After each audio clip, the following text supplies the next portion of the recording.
So I'm Del Hossain. I'm an architect. I'm the MD of the Adrem Group. We're probably London's first kind of recruitment company for architects by architects. I'm also a well-being and positive psychologist, and I teach at the Bartlett.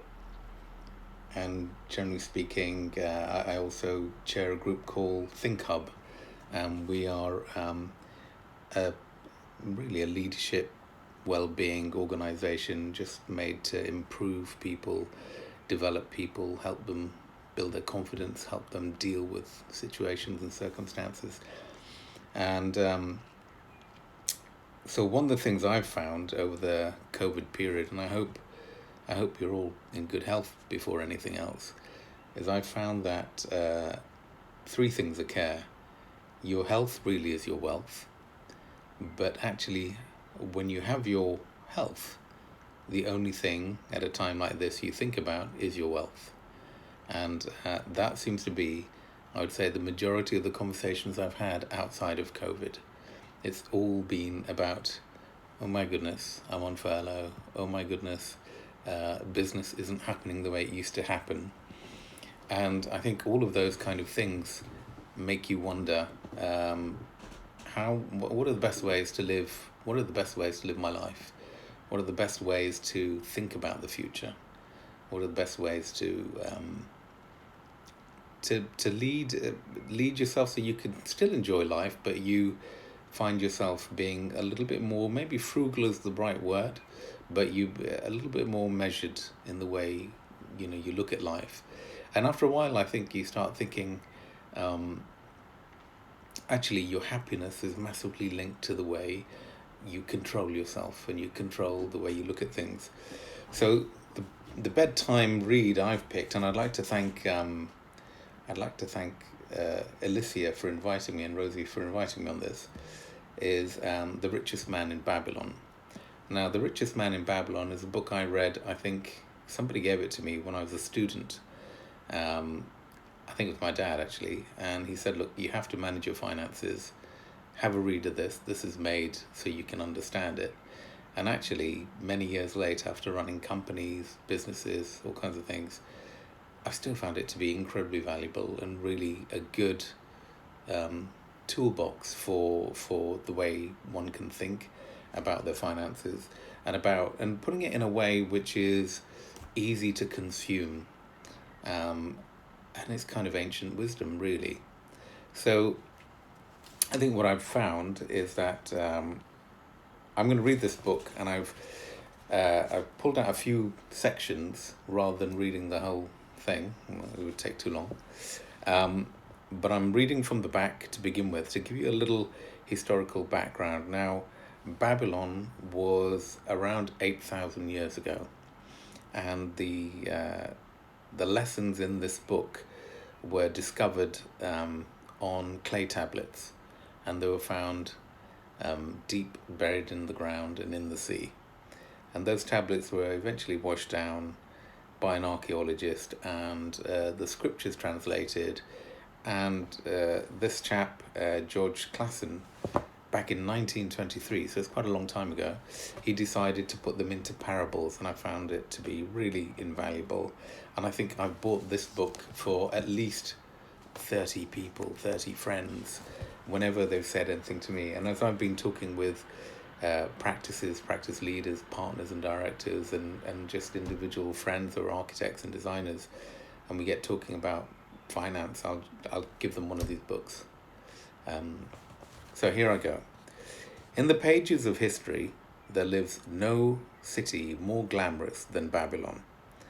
Its very name conjures visions of wealth and splendor. Its treasures of gold and jewels were fabulous. One naturally pictures such a wealthy city as located in a suitable setting of tropical luxury, surrounded by rich natural resources, of forests and mines. Such was not the case. It was located beside the Euphrates River in a flat, arid valley. It had no forests, no mines, not even stone for building. It was not even located upon a natural trade route. The rainfall was insufficient to raise crops. To all accounts, it was insufficient in all capacities. Babylon is an outstanding example of man's ability to achieve great objectives, using whatever means are at his disposal. All of the resources supporting this large city were man-made, man-developed, man-designed. All of its riches, all of its antiquities. Babylon possessed just two natural resources, a fertile soil and water in the river. With one of the greatest engineering accomplishments of this or any other day, Babylonian engineers diverted the waters from the river by means of dams and immense irrigation canals. Far out across this arid valley went canals to pour the life-giving waters over the fertile soil. This ranks among the first engineering feats known to history. Such abundant crops as were the reward of this irrigation system, the world has never seen at this point, certainly. Fortunately, during its long existence, Babylon was ruled by successive lines of kings, to whom conquest and plunder were but incidental. While it engaged in many wars, most of these were local or defensive against ambitious conquerors from other countries who coveted the fabulous treasures of Babylon. The outstanding rulers of Babylon lived in history because of their wisdom, enterprise, and justice. Babylon produced no strutting monarchs who sought to conquer the known world that all nations might pay homage to their egotism. As a city, Babylon exists no more. When those energizing human forces that built and maintained the city for thousands of years were withdrawn, it soon became a deserted ruin. The site of the city is in Asia, about 600 miles from east of the Suez Canal, just north of the Persian Gulf. The latitude is about 30 degrees above the equator, practically at the same level as Arizona. It possessed a climate similar to that of the American hot, dry city. Today, the valley of the Euphrates, once a populous irrigated farming district, is again a wind-swept arid desert. Scant grass and desert shrubs strive for existence against the wind-blown sands. Gone are the existing fertile fields, the mammoth cities, and the long caravans of rich merchandise.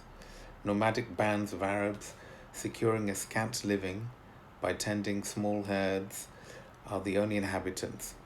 Such it has been since about the beginning of the Christian era.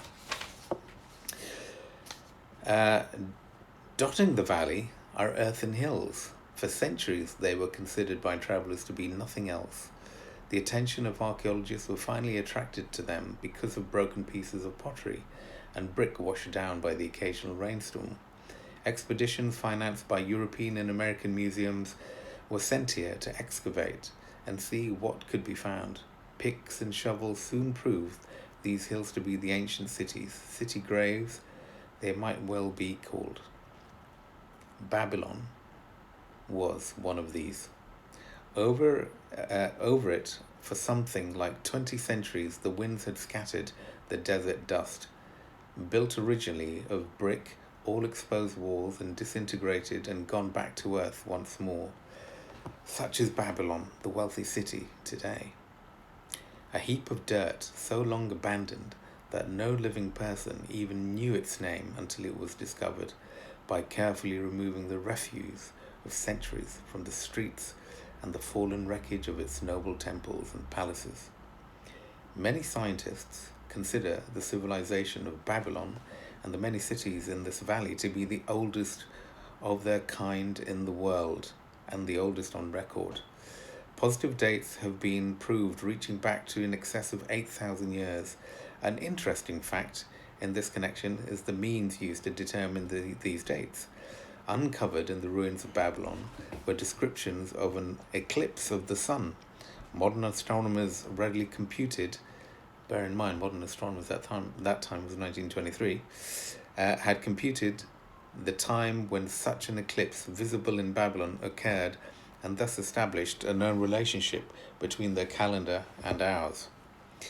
In this way, we have proved that 8,000 years ago, the Sumerites who inhabited Babylonia were living in the walled city. One can only conjecture how many centuries previous such cities had existed. The inhabitants were not merely barbarians living within protected walls. They were an educated and enlightened people. So far as written history goes, they were the first engineers, the first astronomers, the first mathematicians, and the first financiers. And the first people to have a written language. So they pretty much invented the essence of most modern living. Mention has already been made of the irrigation system which transformed the arid valley into an agricultural paradise. The remains of these canals can still be traced, although they are mostly filled with accumulated sand. Some of them were of such size that when empty of water, a dozen horses could be ridden abreast along their bottoms. In size, they compare favorably with the largest canals in Colorado and Utah. In addition to irrigating the valley, Babylonian engineers completed another project of similar magnitude by means of an elaborate drainage system.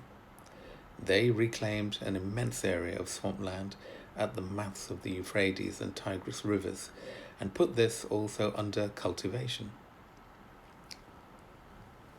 He's still there? Good.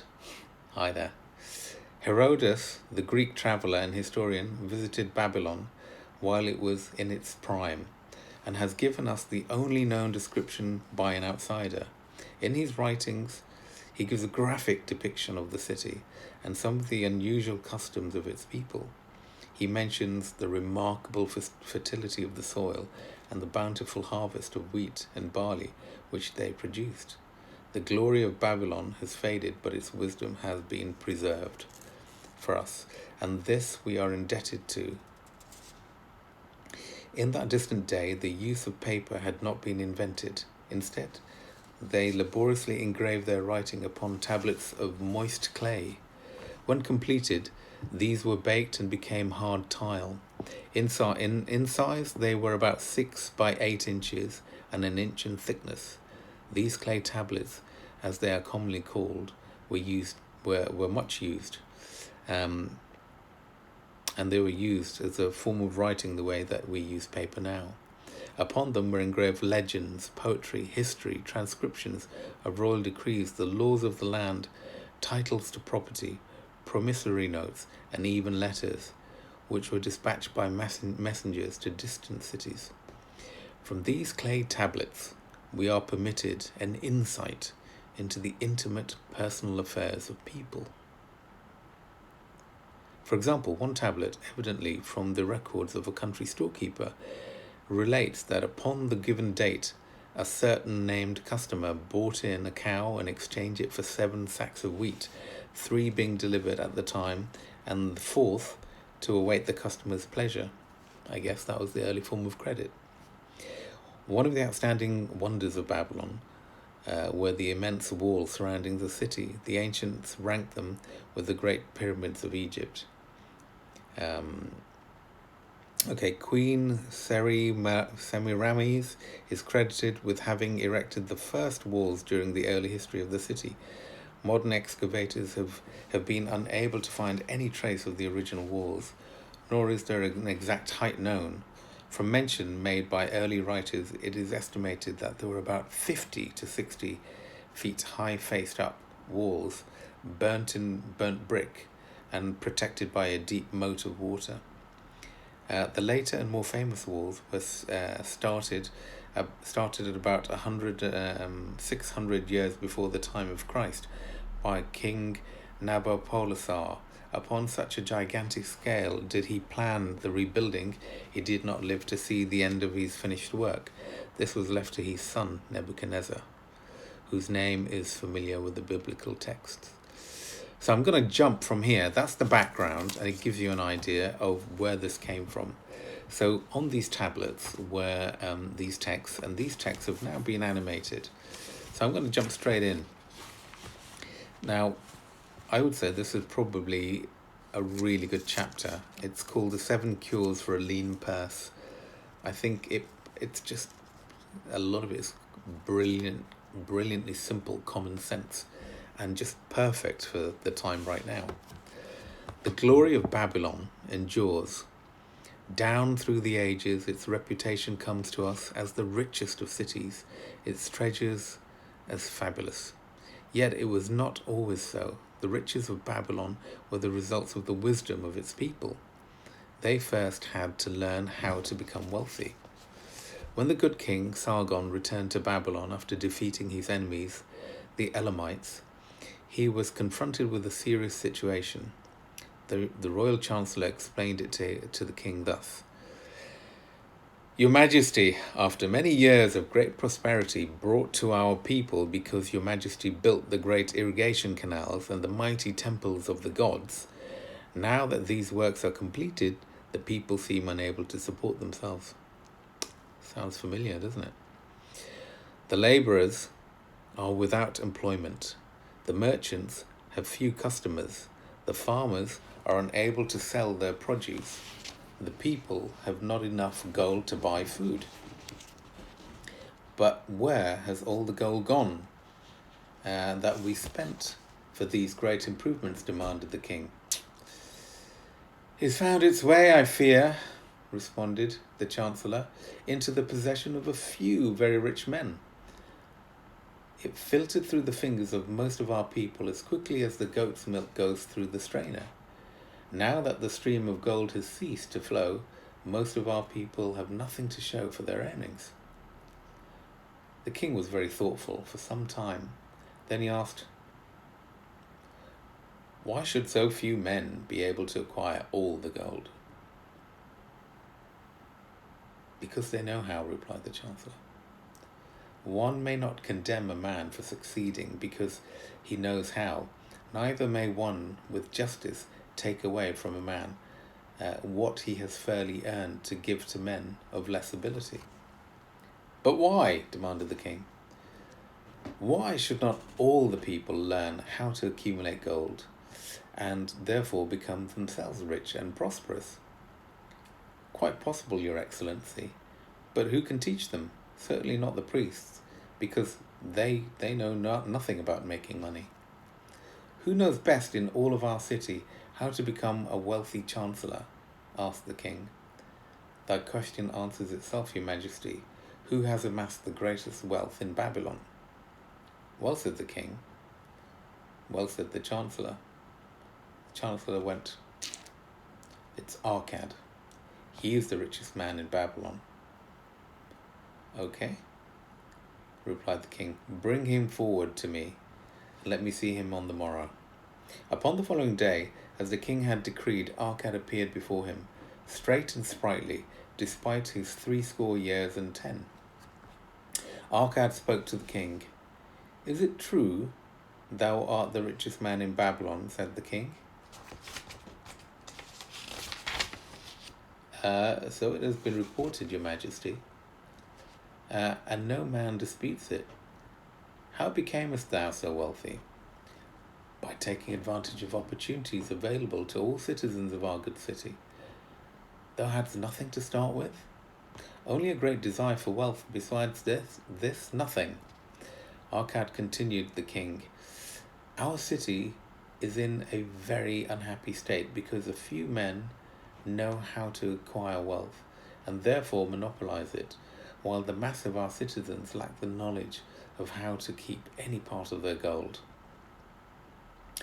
It is my desire that Babylon be the wealthiest city in the world, and therefore it must be a city of many wealthy people. Therefore we must teach all people how to acquire riches. Tell me, Arcad, is there any secret to acquiring wealth? Can it be taught? It is practical, Your Majesty. That which one man knows can be taught to others. The king's eyes glowed. Arcad, thou speakest the words I wish to hear. Wilt thou lend thyself to this great cause? Wilt thou teach thy knowledge to a school for teachers, each of whom shall teach others until they are enough trained to teach these truths to every worthy subject in my domain.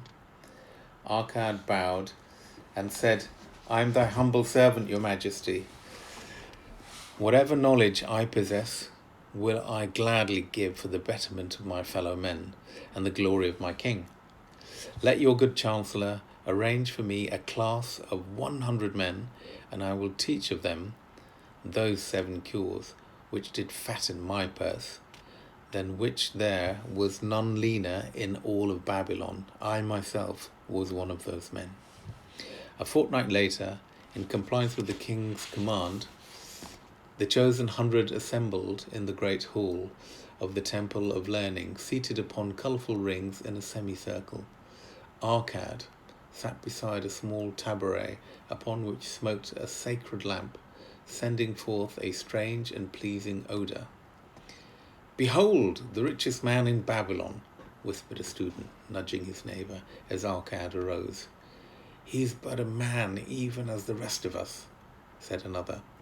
As a dutiful subject of our great king, Arkad began, I stand before you in his service, because once I was a poor youth who did greatly desire gold, and because I found knowledge that enabled me to acquire it. He asked that I impart upon you my knowledge. I started my fortune in the humblest way. I had no advantage not enjoyed as fully by you and every citizen in Babylon. The first storehouse of my treasure was a well-worn purse. I loathed its useless emptiness. I desired that it be full and round, clinking with the sound of gold. Therefore, I sought every remedy for a lean purse. I found 7. To you, who are assembled before me, shall I explain the 7 cures for a lean purse, which I do recommend to all men who desire much gold.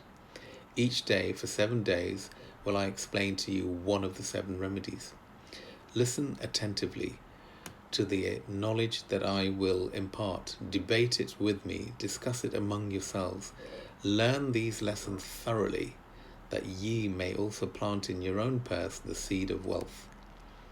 First must each of you start wisely to build a fortune of his own. Then wilt thou be competent, and only then do teach the truth to others. I shall teach to you in simple ways how to fatten your purses. This is the first step leading to the temple of wealth. And no man may climb who cannot plant his feet firmly upon the first step. We shall now consider the first cure. Start thy purse to fattening. This is the first cure of 7. Arkad addressed a thoughtful man in the second row. My good friend, at what craft workest thou? I, replied the man. I am a scribe, and I carve records upon the clay tablets. Even as such labour did, I myself earn my first coppers. Therefore thou hast the same opportunity to build a fortune. He spoke to a florid-faced man farther back. Pray, tell also, what dost thou do to earn your bread? I, responded this man. I am a butcher. I do buy the goats the farmers raise and kill them, and sell the meat to the housewives, and the hides to the sandal makers. Because thou dost also labour and earn, thou hast every advantage to succeed that I did possess. In this way, Arkad proceeded to find out how each man laboured to earn their living. When he had done questioning them, he said, Now, my students, you can see that there are many trades and labours at which men earn coins. Each of the ways of earning is a stream of gold, from which the worker doth divert to his labours a portion to his own purse. Therefore, into the purse of each of you flows a stream of coins, large or small, according to his ability. It is not so. Thereupon they agreed that it was so. Then, continued Arkad, if each of you desireth to build for himself a fortune, it is not wise to start by utilizing that source of wealth which he already has established. To this they agreed. Then Arkad turned to a humble man who had declared himself an egg merchant. If thou select one of thy baskets and put it into each morning, if thou select one of thy baskets and put into it each morning 10 eggs and take out from it each evening 9 eggs, what will eventually happen? It will become in time overflowing. Why? Because each day I put in one more egg, then I take out. Arkad turned to the class with a smile. Does any man here have a lean purse? First they looked amused, then they laughed. Lastly, they waved their purses in jest. Like that. We all have a lean purse, which is why we're here. In that case, I shall tell thee the first remedy I learned to cure a lean purse. Do exactly as I have suggested to the egg merchant. For every 10 coins thou placest within thy purse, take out for use but 9. Thy purse will start to fatten at once, and its increasing weight will feel good in thy hand and bring satisfaction to thy soul. Deride not what I say because of its simplicity. Truth is always simple. I told thee I would tell how I built my fortune. This was my beginning. I too carried a lean purse and cursed it because there was naught within it to satisfy my desires. But when I began to take out from my purse but 9 parts of the 10, I began to feel it fatten. So will thine. Now I will tell a strange truth, the reason for which I know not. When I ceased to pay out more than 9/10 of my earnings, I managed to get along just as well. I was not shorter than before.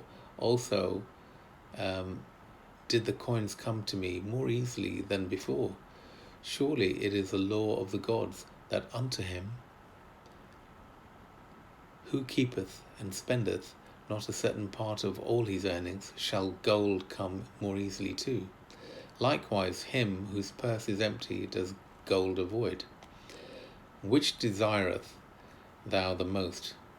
Is it the gratification of thy desires of each day, a jewel, a bit of finery, better raiment, more food, things quickly gone and forgotten? Or is it a substantial belongings of gold, lands and herds, merchandise, income-bringing investments? The coins thou takest from thy purse brings you these first.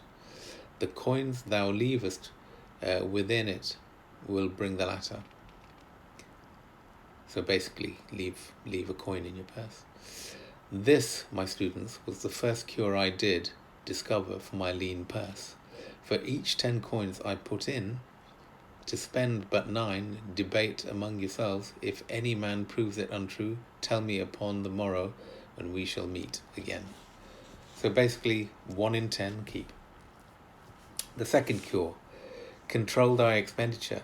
Some of your members, my students, have asked me, how can a man keep 1/10 of all he earns if his purse, when all the coins he earns are not enough for his necessary expenses? So did Arkad address students upon the second day. Yesterday, how many of thee carried lean purses? All of us, answered the class. Yet thou do not all earn the same. Some earn much more than others. Some have much larger families to support, yet all purses were equally lean. Now I will tell thee an unusual truth about men and sons of men. It is this,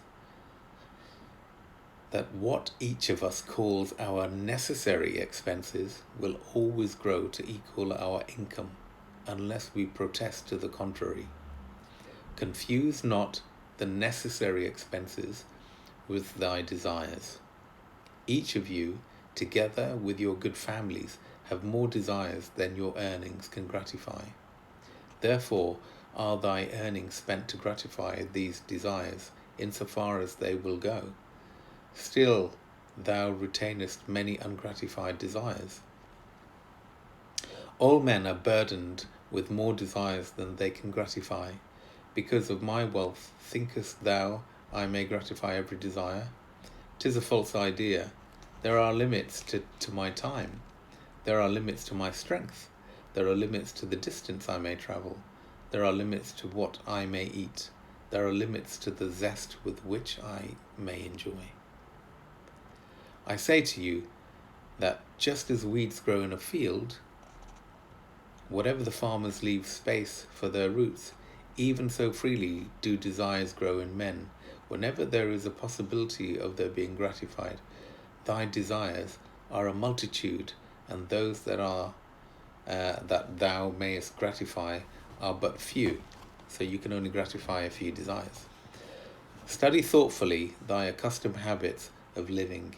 Herein may be most often found certain accepted expenses that may wisely be reduced or eliminated.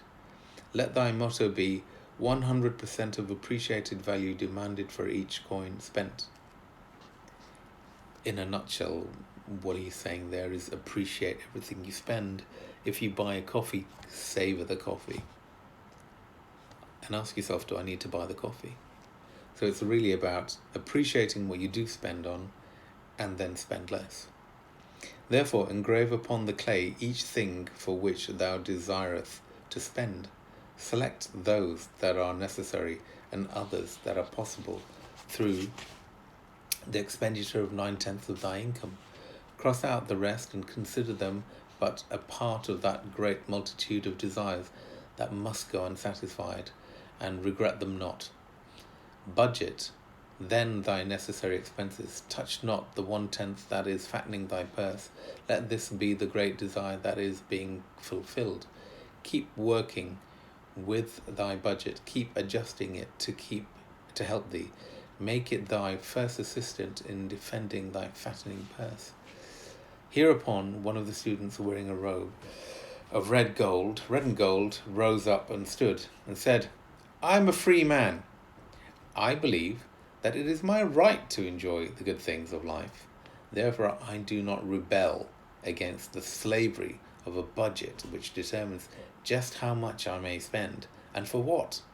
I feel it would take much pleasure out of my life and make me little more than a pack-ass to carry a burden, a beast of burden.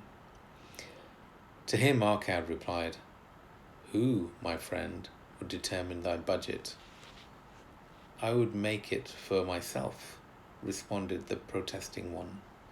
In that case, were a pack-ass to budget this burden, would he include jewels and rugs and heavy bars of gold? Not at all. He would include hay and grain and a bag of water for the desert trail. The purpose of a budget is to help thy purse to fatten. It is to assist thee to have thy necessities, and insofar as attainable, thy other desires.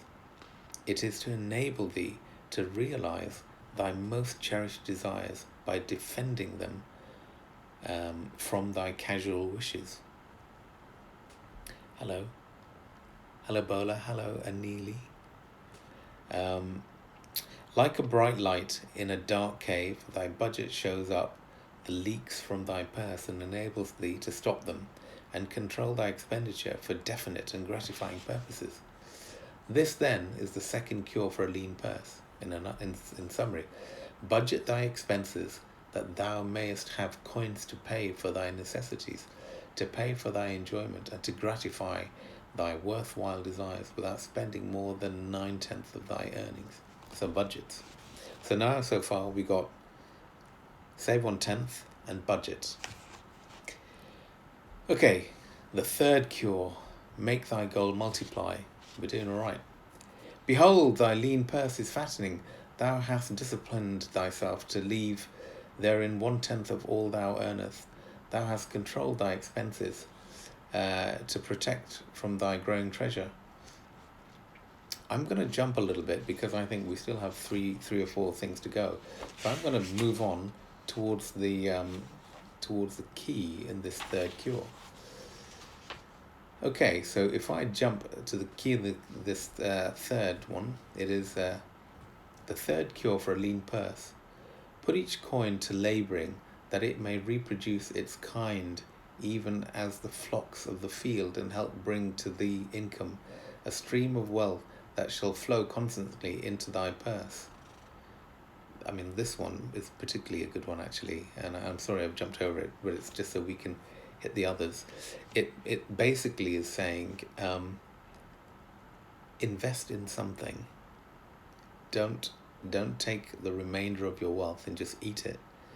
Whatever capacity, make those coins work for you, and it could be in anything. It could be investing in the smallest thing.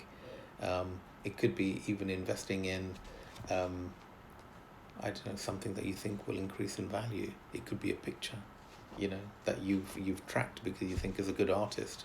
It could be anything. It could be the smallest thing. It doesn't matter what it is. It's just find a way to increase your wealth. Okay, so the fourth cure: guard thy treasures from loss. Misfortune loves a shining mark. Gold in a man's purse must be guarded with firmness, else it be lost.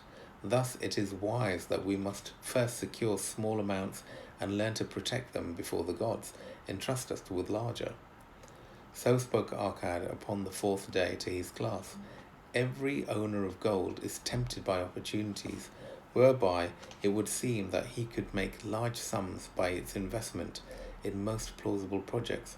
Often friends and relatives are eagerly entering such investments and urge him to follow. The first sound principle of investment is security for thy principal. It is wise to be intrigued by larger earnings when thy principal may be lost. I say not. Do not invest in larger earnings when their principal might be lost. The penalty of risk is probable loss. Study carefully before parting with thy treasure. Each assurance that it may be safely reclaimed. Be not misled by thine own romantic desires to make wealth rapidly. Before thou loan it to any man, assure thyself of his ability to repay, and his reputation for doing so, that thou mayest not unwittingly be making him a present of thy hard-earned treasure. Before thou entrust it as an investment in any field, acquaint thyself with the dangers which may beset it. My own first investment was a tragedy to me. At the time, the guarded savings of a year I did entrust to a brickmaker named Asmir, who was travelling over the far seas, and in Tyre agreed to buy for me rare jewels from the Phoenicians. These would sell upon his return and divide the profits. The Phoenicians were scoundrels and sold him bits of glass. My treasure was lost. Today my training would show me at once the folly of entrusting a brickmaker to buy jewels. Therefore, I advise thee, from the wisdom of my experiences, be not too confident of thine own wisdom in entrusting thy treasures to the possible pitfalls of investments. Better by far to consult the wisdom of those experienced in handling money for profit. Such advice is freely given for the asking, and may readily possess a value equal in gold to the sum thou considerest investing. In truth, such is its actual value, if it saves thee from loss. This then is the fourth cure for a lean purse. Guard thy treasure from loss by investing only where thy principal is safe, where it may be reclaimed if desirable, and where thou wilt not fail to collect a fair rental. Consult with wise men, secure the advice of those experienced in the profitable handling of gold. Let their wisdom protect thy treasure from unsafe investments. So, we're almost there, nearly there. Well done, hang in there.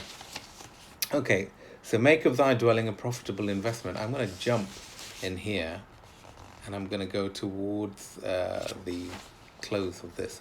If a man setteth aside 9 parts of his earnings upon which to live and enjoy life, and if any parts of the 9 parts he can turn into a profitable investment without detriment to his well-being, then so much faster will his treasures grow.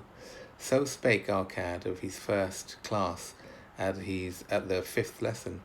All too many of our men of Babylon do raise their families in unseemly quarters. They do pay to exacting landlords, liberals, rentals for rooms, where their wives have not a spot to raise the blooms that gladden a woman's heart, and their children have no place to play their games except in unclean alleys. No man's family can fully enjoy life unless they have a plot of ground wherein children can play in the clean earth, and where the family can be raised.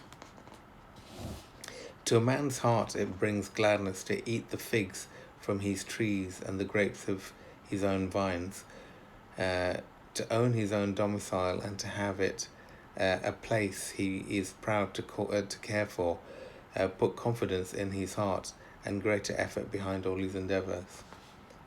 Therefore do I recommend that every man own the roof that sheltereth him and his. Nor is it beyond his ability of any well-intentioned man to own his own home. Has not our great king so widely extended the walls of Babylon that within them much land is now unused, and may be purchased at sums most reasonable? So basically, this section, I think you've worked out, is all about thus come many blessings to the man who owneth his own house, and greatly will it reduce his costs of living, making available more of his earnings for pleasures and gratification of desires. This then is the fifth cure for a lean purse: own thy own house and work towards it. So we've got it. Cure 6, ensure a future income. This is okay. So this is a section which is really about how you save for the future, and ways of saving. I'm going to jump past that one. And then finally, the 7th cure, which is a little longer. This day do I speak to thee, my students, of one of the most vital remedies for a lean purse. Yet I will not talk of gold, but of yourselves, of the men beneath the robes of many colours who do sit before me. I will talk to you of those things within the minds and lives of men which do work for or against their successes. So did Arcad address his class upon the 7th day. Not long ago came to me a young man seeking to borrow. When I questioned him the cause of his necessity, he complained that his earnings were insufficient to pay his expenses. Thereupon I explained to him, this being the case, he was a poor customer for the moneylender, as he possessed no surplus earnings to repay the loan. What you need, young man, I told him, is to earn more coins. What dost thou do to increase thy capacity to earn? All that I can do, he replied. 6 times within 2 moons have I approached my master to request my pay be increased, but without success. No man can go too often for this conversation. We may smile at his simplicity, yet he did possess one of the vital requirements to increase his earnings. Within him was a strong desire to earn more, a proper and commendable desire. Preceding accomplishment must be desire. Thy desires must be strong and definite. General desires are but weak longings for a man to wish to be rich, if rich is of little purpose. For a man to desire 5 pieces of gold is a tangible desire which he can press to fulfillment. After he has backed his desire for 5 pieces of gold with strength of purpose to secure it, next he can find similar ways to obtain 10 pieces, and then 20 pieces, and later 1,000 pieces. And before you know it, he's wealthy. In learning to secure his own definite small desire, he has trained himself to secure a larger one. This is the process by which wealth is accumulated, first in small sums, then in larger ones, as man learns and becomes more capable. Desires must be simple and definite. They defeat their own purpose. Should they be too many, too confusing, or beyond a man's training to accomplish? As a man perfecteth himself in his calling, even so doth his ability to earn increase. In those days, when I was a humble scribe carving upon the clay for a few coppers each day, I observed that other workers did more than I and were paid more. Therefore, I determine that I would be exceeded by none. Nor did it take long for me to discover the reason for their greater success. More interest in my work, more concentration upon my task, more persistence in my effort, and behold, few men could carve more tablets in a day than I. With reasonable promptness, my increased skill was rewarded. My